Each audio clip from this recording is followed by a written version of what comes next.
एक दिन जियो के साथ। जियो मतलब जियो तो ऐसे।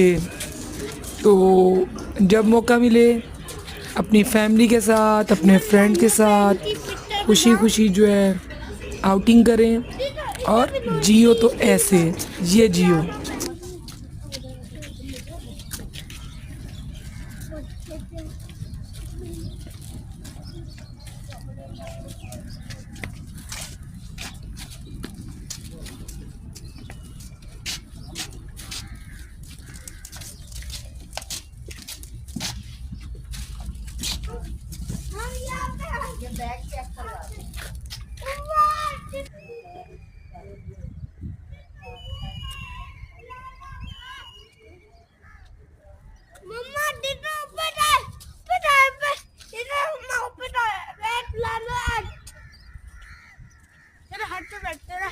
ये वाला हट के उधर ही जाना उसी पे।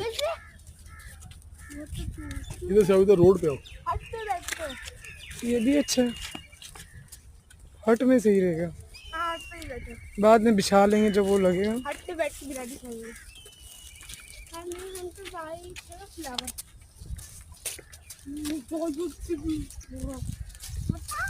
अभी कैसे धूप निकली हुई है।